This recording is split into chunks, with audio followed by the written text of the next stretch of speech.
Hola, soy Mauricio José Schwartz y esto es El Rey va desnudo.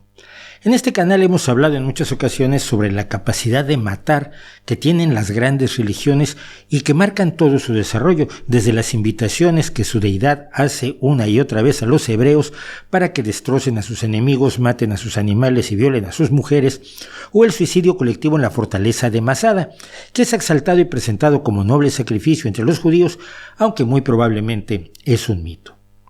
También conocemos de lo que ha sido capaz el primer spin-off del judaísmo, el cristianismo en sus muchas variantes, no solo dejándose matar en persecuciones que la narrativa histórica también ha exagerado un pelín. Por ejemplo, ¿sabía usted que nunca se lanzaron cristianos a los leones en el Coliseo romano, sino que es un mito consagrado por Clemente X en 1675 y que llevó a que Benedicto XIV dedicara el Coliseo a los mártires cristianos, que seguramente los hubo, pero no en las cantidades que nos han contado el Vaticano y Hollywood, que a veces son indistinguibles? Pero sobre todo matando a judíos, acusándolos de matar a Cristo, y matando a paganos, y sobre todo matando a otros cristianos, a cristianos que no tenían las creencias correctas, como los más de 30.000 herejes que ejecutó la Inquisición católica en España y América Latina, o los otros 30.000 brujos, principalmente brujas y herejes quemados en los países protestantes. Por supuesto, los historiadores cristianos, los teólogos, los curas, pastores y otros fervorosos creyentes niegan estas cifras y dicen que bueno, quizás igual se quemó a 10 o 12 personas, pero fue un accidente, es que se cayó una vela en el cómodo dormitorio donde se les acogía amorosamente. Ya usted decide a quién creerle. Y tenemos por supuesto el spin-off del spin-off, el Islam, que es spin-off del cristianismo y del judaísmo, y cuyos creyentes musulmanes se han dedicado desde el momento mismo de la muerte del profeta a la fundamental tarea de matarse entre ellos, manteniendo desde el año 632 la disputa entre los shías o chiitas, que consideran que el verdadero heredero de Mahoma era su primo y yerno Ali ibn Abi Talib, y los sunis o sunitas, que dicen que la sucesión política en el Islam no debe depender de las relaciones de parentesco y que originalmente eligieron como primer califa a Abu Bakr. Todo esto además no fue problema para que los musulmanes mataran a grandes cantidades de cristianos, que a su vez mataban a grandes cantidades de musulmanes, primero en las cruzadas y luego en otras guerras, de paso matando judíos, aunque las enseñanzas originales del Islam demandan que se respete a gente de todas las confesiones, cosa que, dada la barbarie del Islam más militante en las últimas décadas, podemos concluir que no ha salido del todo bien. Todo esto sin contar la barbarie sexual que de distintas maneras las religiones cobijan o promueven, de lo que ya hablamos en parte en nuestro vídeo sobre religiones y sexualidad, que apenas arañó la superficie del problemático tema, lo admitimos. Pero también es cierto que hay una creciente, o en apariencia creciente, cantidad de creencias nuevas o derivadas de las antiguas, con adeptos más bien poco numerosos y que con enorme frecuencia derivan en la muerte de los propios creyentes o de otras personas. Grupos asesinos y suicidas que comparten una serie de características ya bien estudiadas, estudios que por desgracia no parecen colaborar a su control, su reducción o a informar de sus peligros a las personas que están en riesgo de caer en sus garras. Son las sectas. ¿Y qué es una secta?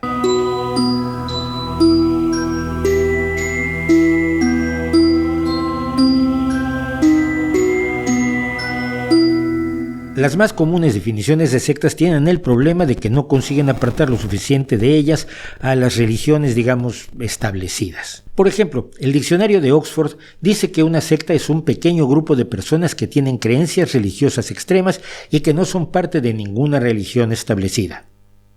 Y con esa definición, claro, el cristianismo, el budismo, el islam y otras muchas confesiones nacieron como sectas, pues se desprendían de las religiones establecidas. La Real Academia Española, que nunca pierde la oportunidad de meter la pata, define secta como comunidad cerrada que promueve o aparenta promover fines de carácter espiritual en la que los maestros ejercen un poder absoluto sobre los adeptos, cosa que bien se puede decir de lo que pasa en conventos, madrasas y monasterios de todo tipo, pero la RAE no se había dado cuenta. Y como para darse un tiro en los pies la Iglesia Católica se basta sola, en sus definiciones sugiere que una secta es un grupo o forma social que se separa de un grupo de origen preexistente en seguimiento de un jefe carismático o de sus enseñanzas.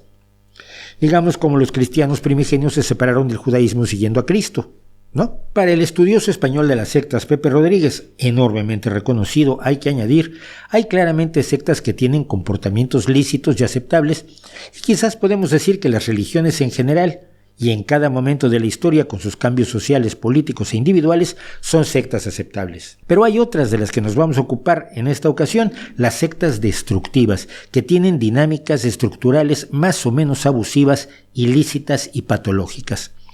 Rodríguez define las sectas destructivas como todo aquel grupo que en su dinámica de captación o adoctrinamiento utilice técnicas de persuasión coercitiva que propicien la destrucción o desestructuración de la personalidad previa del adepto o la dañen severamente. El que por su dinámica vital ocasione la destrucción total o severa de los lazos afectivos y de comunicación efectiva del sectario con su entorno social habitual y consigo mismo. Y por último, el que su dinámica de funcionamiento le lleva a destruir, a conculcar derechos jurídicos inalienables en un Estado de Derecho. Pepe Rodríguez definió 10 puntos esenciales que caracterizan a una secta destructiva. Resumo. 1. Es un grupo cohesionado por una doctrina transmitida de forma demagógica y encabezado por un líder carismático que se dice poseedor de la verdad absoluta. 2. Tiene una estructura teocrática, vertical y totalitaria. 3. Exige una adhesión total al grupo, distanciamiento de las relaciones sociales y lazos afectivos y actividades previos. 4. Se vive en una comunidad cerrada o en total dependencia psicológica del grupo. 5. Suprime las libertades individuales y la intimidad. 6. Controla la información que llega hasta los adeptos. 7. Utiliza un conjunto de técnicas de manipulación, de persuasión coercitiva como la meditación o el renacimiento espiritual. 8. Propugna un rechazo total de la sociedad. Todos fuera de la secta son el enemigo. 9. Tienen como actividades primordiales el proselitismo y la recaudación de dinero. Y 10. Obtienen, bajo coacción psicológica, la entrega a la secta del patrimonio personal de los adeptos o de considerables sumas de dinero. Y será claro cómo se reflejan estas características en unas pocas de las más destructivas sectas de los últimos 100 años.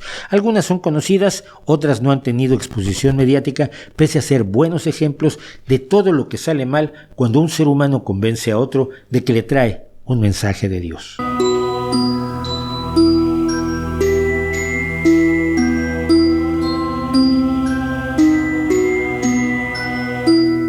1967 es el verano del amor en el barrio de Haight-Ashbury en San Francisco, epicentro del movimiento hippie contra la guerra de Vietnam, del uso de drogas como el LSD y la metanfetamina, el rock y lo que se conoció como la contracultura.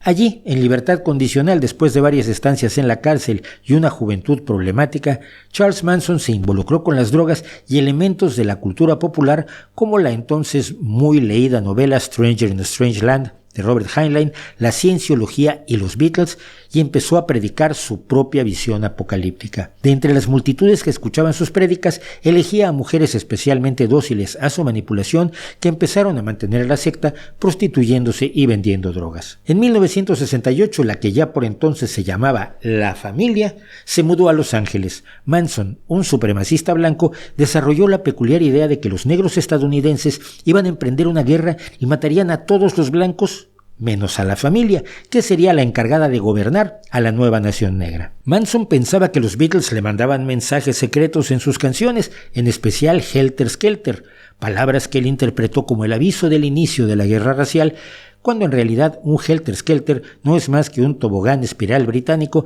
y la canción se refiere al deslizamiento de lo alto a lo bajo, como diría Paul McCartney, su autor, por ejemplo, la caída del Imperio Romano. Para desatar la guerra, el Helter Skelter, a principios de 1969, Manson envió a algunos miembros de la familia a cometer una serie de asesinatos que atribuirían a bandas negras. El 8 de agosto, la secta asesinó brutalmente a tiros y cuchilladas a 5 personas reunidas en la casa de la actriz Sharon Tate, por entonces embarazada y casada con el director Roman Polanski. Al día siguiente asesinaron a otra pareja, la familia LaBianca. Y antes de esto la familia había estado implicada en al menos otros 3 asesinatos, aunque la policía de Los Ángeles les atribuía probablemente una docena más. Una de las adeptas de Manson, Lynette Fromm, intentó asesinar al presidente Gerald Ford en 1975. Sigue hoy en prisión proclamando su amor por Charles Manson. Charles Manson murió en prisión en 2017 y algunos de los asesinos siguen en la cárcel.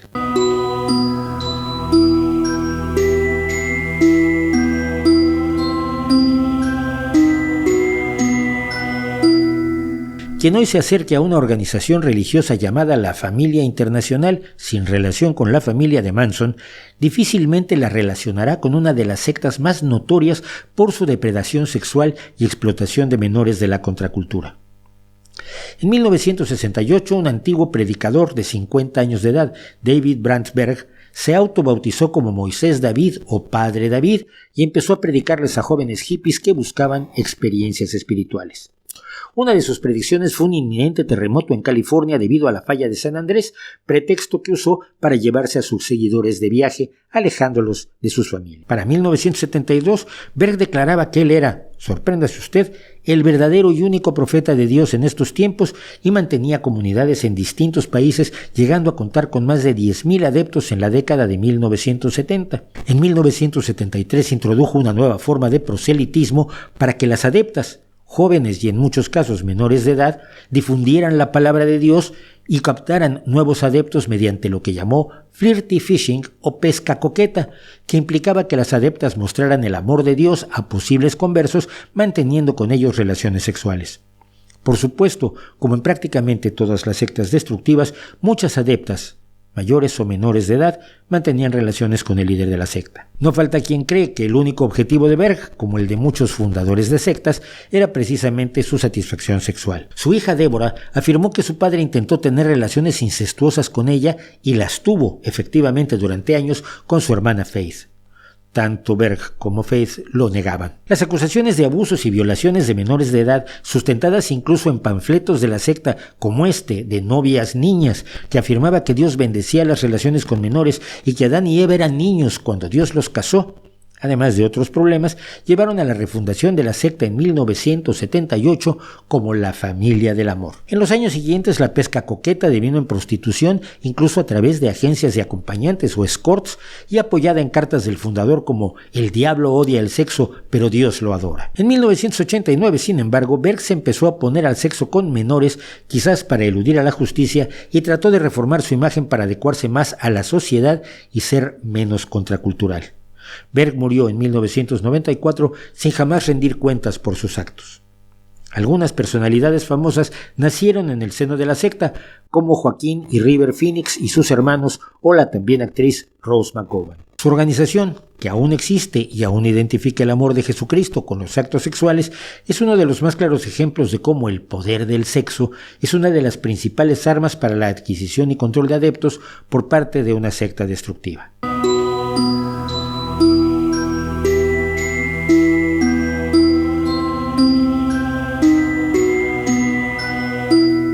En 1978, un congresista o diputado de los Estados Unidos, Leo Ryan, decidió visitar el Proyecto Agrícola del Templo del Pueblo, una comunidad religiosa estadounidense asentada en Guyana y conocida también como Jonestown o el pueblo de Jones. Ryan conocía al padre de un miembro del templo que había sido asesinado y desmembrado después de hablar de abandonar la secta, y había conocido distintos casos de enfrentamientos con la autoridad de Jim Jones, precisamente líder del Templo del Pueblo. Jones había fundado su templo en 1955 con una extraña mezcla de cristianismo, marxismo y nazismo, pero defendiendo la integración racial, algo que sería contradictorio, salvo en la mente de una persona que tenga serios problemas mentales, como parece haber sido el caso. Con su prédica y su creciente rebaño de seguidores, sobre todo negros, Jones tuvo acceso a importantes líderes demócratas y progresistas de los Estados Unidos y llegó a alcanzar cierto poder político.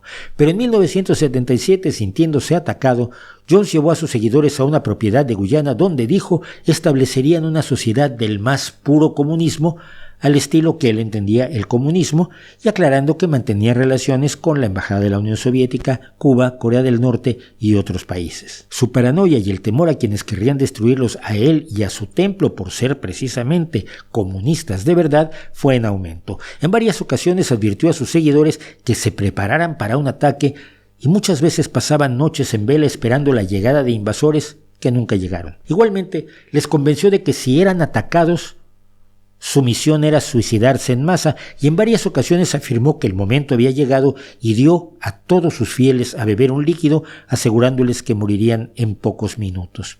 Una forma de asegurarse que cuando el suicidio fuera real, todos o casi todos cumplieran. Por supuesto, aunque era difícil abandonar la comunidad que estaba en la selva de Guyana, estaba prohibido hacerlo y para garantizarlo, Jones creó un cuerpo de guardias armados.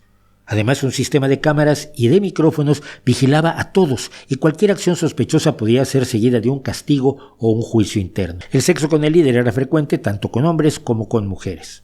En ese contexto y con la salud física y mental de Jones en declive, el congresista Ryan y una delegación de funcionarios y periodistas de la NBC visitaron Johnstown el 14 de noviembre de 1978. Jones les presentó a los visitantes una visión idílica de la comunidad que incluyó una cena con bailes y canciones.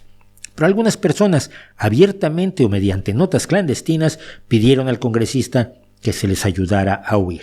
El 18 de noviembre, cuando Ryan y sus acompañantes, incluidos 14 desertores, abordaban un avión en la pista de tierra cercana a Johnstown, fueron atacados por los guardias del templo del pueblo, que asesinaron a 5 personas, incluido el congresista, y hirieron a otras 11. Mientras esto ocurría, en el poblado de Johnstown se preparaba un refresco en polvo con sabor a uva y adicionado con difenidramina, prometacina, clorpromacina, cloroquina, hidrato de cloral, diazepam y cianuro, que Jones preparó para que lo bebieran sus seguidores, tanto adultos como niños, a fin de no ser capturados y convertidos en fascistas y quedando, como debía ser, como héroes de la lucha contra el capitalismo. Al saberse de la muerte del congresista, Jones dio la orden y casi todos bebieron la mezcla, algunos incluso obligados y unos pocos consiguieron huir.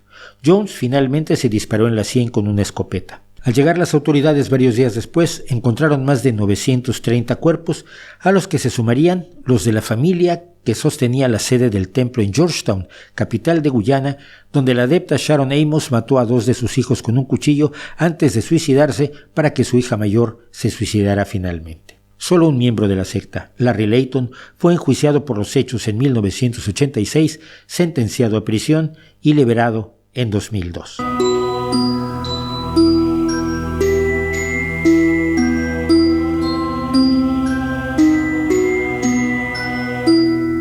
Si bien el cristianismo ha dado a luz muchas sectas aterradoras, no es responsable de todas. Hay las que vienen por las sectas orientalistas, hay las que vienen por el New Age y hay las que vienen por el ocultismo de Elena Blavatsky, cuya historia ya hemos contado aquí. Los misticismos alternativos han dado origen a grupos como la Orden del Templo Solar, que fue fundada en 1984 por Joseph DiMambro, un líder Rosacruz y fundador del New Age que se consideraba representante precisamente de la Gran Hermandad Blanca, el grupo de seres iluminados o maestros ascendidos que la mitología de Blavatsky afirma que conducen la evolución humana. Ya en 1973, DiMambro había fundado el Centro para la Preparación de la Nueva Era y otros grupos comunitarios.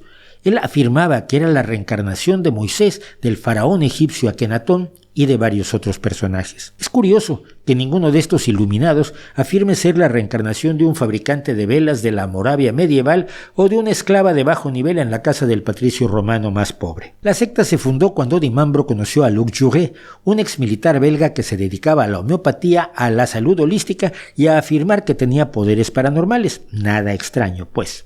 Juntos decidieron revivir la orden medieval de los templarios, una de las obsesiones de los misteriólogos y ocultistas que han decidido creer que la caída de esta opulenta orden de caballería tenía como motivo algo más que la mera ambición de apoderarse de sus riquezas, que fue lo que movió al Papa Clemente V y al rey Felipe IV de Francia. Apenas se había fundado la Orden del Templo Solar cuando DiMambro anunció que su hija Emanuel era en realidad un ser cósmico que llevaría a la humanidad hacia la nueva era. En los años siguientes, la orden llegaría a tener varios cientos de seguidores, sobre todo en Francia, Suecia y Canadá, pero también en Estados Unidos y en España, mismos que le permitieron a DiMambro darse una vida de lujos, gracias a que la iniciación exigía que los nuevos miembros le compraran a la orden ropajes rituales, joyería y adornos de alto precio, además de que la ceremonia de iniciación y cada ascenso a nuevos niveles místicos en los rituales del grupo demandaba el pago de elevadas cuotas. A cambio de esto, por supuesto, se les prometía que estarían entre los pocos sobrevivientes del apocalipsis y se les permitía tocar durante los rituales una espada que DiMambro juraba que era una original templaria que le habían entregado en otra vida. otra vida en la que por supuesto no fue ni alfarero en Perú ni recolector de abono en el Bajo Egipto. Durante los rituales además se producían fenómenos aparentemente paranormales que, según denuncia de algunos, no eran sino efectos especiales electrónicos diseñados por uno de los cercanos de Dimambro, Tony Dutoit. Los lujos de Dimambro, y sin que sorprenda a nadie, los abusos sexuales en la secta provocaron ataques diversos y en 1991 una demanda contra el grupo. En 1993, para sorpresa otra vez de nadie, Lux Jouret fue arrestado por intentar comprar armas ilegalmente y los problemas de salud de Dimambro se multiplicaron mientras que su hija cósmica se le revelaba. La paranoia de Dimambro se agudizó. Uno de los críticos de la Orden del Templo Solar apareció misteriosamente asesinado en 1994 junto con su mujer y el bebé de ambos. Pocos días después, la Orden sacrificaba en una ceremonia siniestra al hijo de Tony Dutoit y el 4 de octubre un incendio destruía la casa de Dimambro y se encontraron después allí 5 cuerpos, incluidos los de los Dutoit y del propio Dimambro. El 5 de octubre se encontró a más de medio centenar de adeptos muertos en otros 2 centros incendiados de la secta en Suiza, algunos asesinados, otros víctimas de suicidio ritual, vestidos con sus trajes medievales. Jouret también estaba entre ellos. En 1995 y 1997 todavía se producirían otros suicidios de miembros de la orden, elevando el número de víctimas, cuando menos, a 78. En 2001 y 2006 se enjuició al único acusado de la orden, el músico y director suizo Michel Tabachnik, por su participación en una organización criminal y como cómplice de asesinato. Fue absuelto y hoy dirige una orquesta holandesa.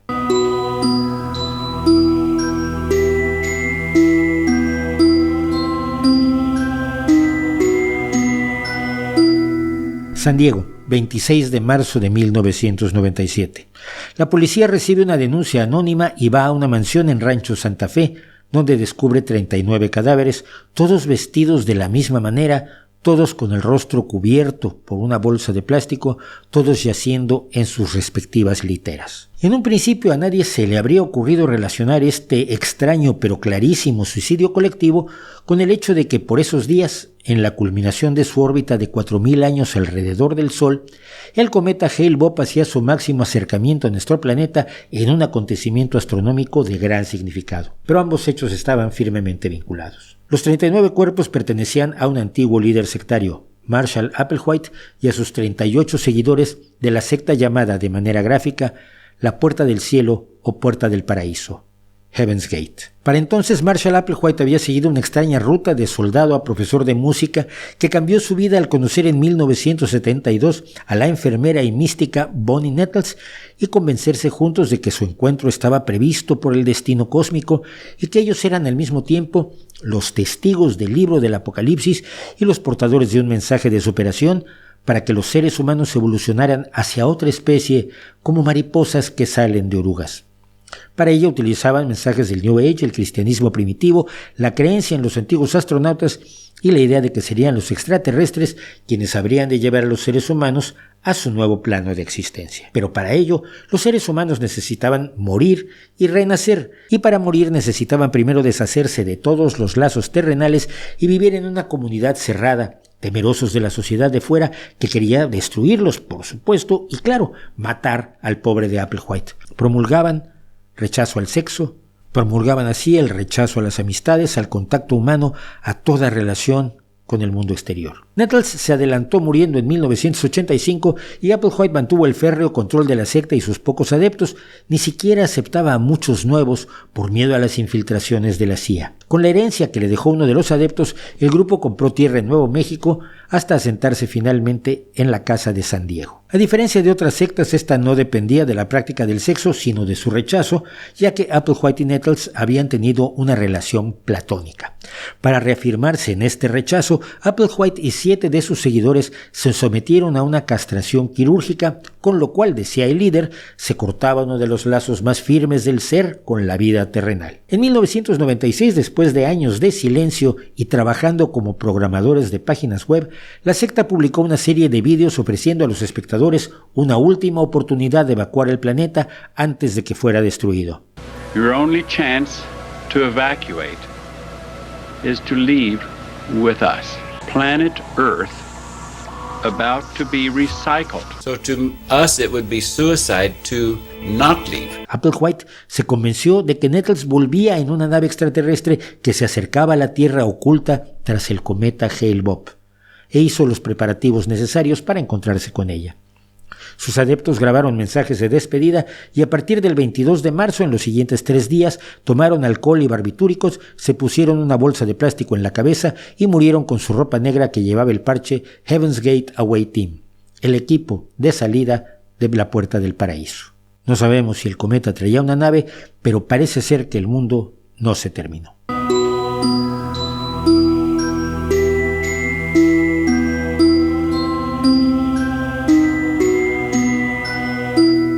Todas las características de las sectas destructivas y su forma de tomar enseñanzas de todos lados parecen haberse concentrado en un pequeño grupo japonés que se formó alrededor de la peculiar figura de Shoko Asahara, nombre que adoptó quien había nacido como Chizuo Matsumoto para encabezar su secta Aum Shinrikyo o la Verdad Suprema, modestamente. Asahara es recordado como un abusón escolar pese a estar prácticamente ciego desde la niñez, aprovechando su tamaño y fuerza para golpear y extorsionar a sus compañeritos. Tan buen principio no podía menos que llevar a una serie de problemas con la ley. Asahara estudió medicina tradicional china, que no es medicina ni tradicional, como todo mundo sabe, y se puso a vender medicamentos sin licencia hasta que lo multaron por ello. Después creó la mezcla de astrología china, taoísmo, esoterismo occidental, yoga y budismo y cristianismo esotéricos que devino en la fundación de su propia religión en 1984, reconocida legalmente por el gobierno de la ciudad de Tokio en 1989. Como era de esperarse, en 1992, y ya con un buen grupo de adeptos manteniéndolo en lo económico y lo sexual, Asahara declaró, para sorpresa otra vez de nadie, que él en realidad era Cristo, el Cordero de Dios que venía a limpiar los pecados de los demás y que por tanto, no se sorprenda usted otra vez, todos lo perseguían. Lo perseguían los judíos, los masones, los holandeses y la familia real británica, ninguno de los cuales tenía noticia de la existencia del gurú. A continuación, Asahara proclamó el fin del mundo y el Armagedón para limpiar los pecados de la humanidad. Y para acelerar la llegada de esa guerra final, si usted recuerda a Manson, esto le será familiar, era necesario emprender actos que la fomentaran. Y el acto más notable que realizó la secta fue el ataque contra el metro de Tokio con gas sarín, un arma química que afecta el sistema nervioso y que habían creado los propios adeptos de la secta. Hay aquí que añadir que la ignorancia no es uno de los elementos que crean a los adeptos a las sectas, sino la necesidad de una realización espiritual y una pertenencia. Puede uno ser doctor en química o en física, puede tener la mejor educación universitaria y la mayor cantidad de información que puede ser su víctima. El 20 de marzo de 1995, 5 hombres entraron en trenes del metro de Tokio con bolsas de sarín que perforaron antes de salir de los trenes. El resultado, 13 personas muertas y más de 5.500 lesionadas. No era el primer asesinato o intento de asesinato de la secta. Sus acciones habían comenzado en 1989 con el asesinato del abogado Tsutsumi Sakamoto y su familia, incluido un menor. Y siguieron en 1990 con un fallido ataque a bases navales estadounidenses y edificios del gobierno de Japón, y en 1993 durante el matrimonio del príncipe Naruhito. En mayo de 1994, el grupo asesinó a un abogado de víctimas de la secta y ese mismo año atacó un vecindario residencial con gas sarín, matando a 7 personas.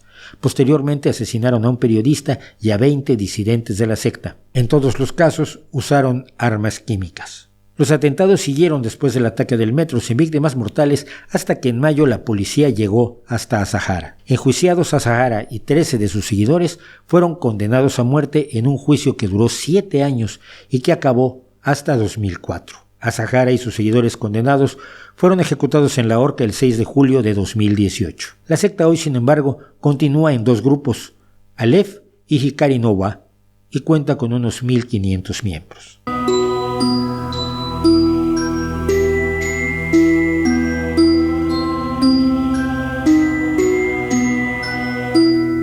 En este canal ya hemos hablado de la secta de Bhagwan Rajneesh Osho, pero podríamos hablar de otras muchas. De algunas, como la cienciología, hay poco que decir, ya que sus sistemas y procedimientos han sido ampliamente divulgados en los últimos años, ahora que no inspira el miedo, casi terror que causaba en los años 80 y 90 con sus amenazas y probables asesinatos. Pero el flujo de sectas no se detiene. En los 70, los niños de Ant Hill o la Iglesia del Cordero de Dios en Chihuahua, responsable de más de 20 asesinatos, o en los 80, el culto ovni a la Alineación Universal Superior de Brasil, o más recientemente Angel's Landing, cuyo líder asesinó a una de sus adeptas en 2003, la secta sexual Nexwim, la Iglesia de la Luz del Mundo, la Ciencia Feliz, negacionista de las atrocidades japonesas en la Segunda Guerra Mundial, la secta del Sai Baba y muchas otras de las que quizás hablaremos en otra ocasión.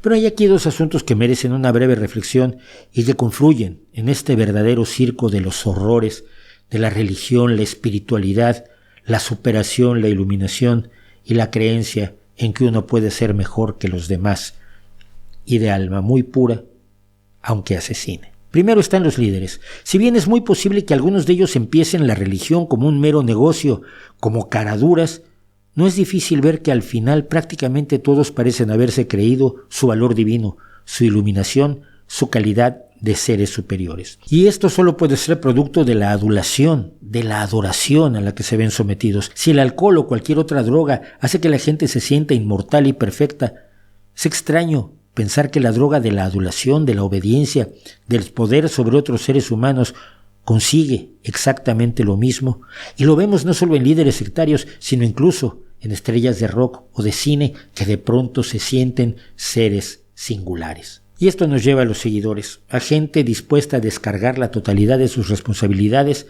en las palabras de otras personas que no pueden demostrar que lo que dicen es verdad, ni pueden señalar que lo que dicen tiene un origen medianamente constatable. Gente dispuesta a creer lo que le dicen y a hacer lo que le ordenan con la mayor tranquilidad del mundo. Pero como hemos visto, ni el liderazgo ni la calidad de seguidores se adquieren súbitamente de un momento para otro, y esto es válido en religiones y en extremismos políticos. Esos son resultados de un proceso, de una realimentación entre líderes y seguidores, de la convicción del grupo que lleva a despreciar la vida de todos los demás seres humanos y a creer en enormes barbaridades. Pero cuidado, si nos burlamos de lo absurdo de estas creencias, de lo ridículo que es la reencarnación número 1744 de Cristo, o de los extraterrestres ocultos tras cometas, o de espadas medievales mágicas casi como la del rey Arturo, hay que recordar que esas creencias no son más absurdas que otras a las que estamos acostumbrados, como la de un hijo de Dios que viene a salvar a los humanos, porque Dios no puede hacerlo con su voluntad todopoderosa, o que está muy bien que los niños en su primera comunión coman y beban simbólicamente carne y sangre humanas, o que una señora que dicen que es santa puede estar en dos lugares a la vez. Y podríamos hablar así de multitud de creencias de las religiones establecidas, del budismo, del cristianismo, del judaísmo, del islam, de todas. Las creencias de religiones y sectas nunca son coherentes, nunca son lógicas, nunca se pueden someter al análisis de la razón y salir airosas. Estas tragedias que hemos contado y todas las que tienen su origen en las creencias religiosas y sobrenaturales de los seres humanos deberían ser el mejor argumento para luchar en contra de la difusión de esas creencias y en favor de la razón. Disipar los engaños que pueden llevar y con frecuencia llevan a despreciar la vida, los derechos, las libertades, la felicidad de otros seres humanos y finalmente de los propios. Porque las creencias son hijas de la ignorancia y la ignorancia mata. ¿No cree usted?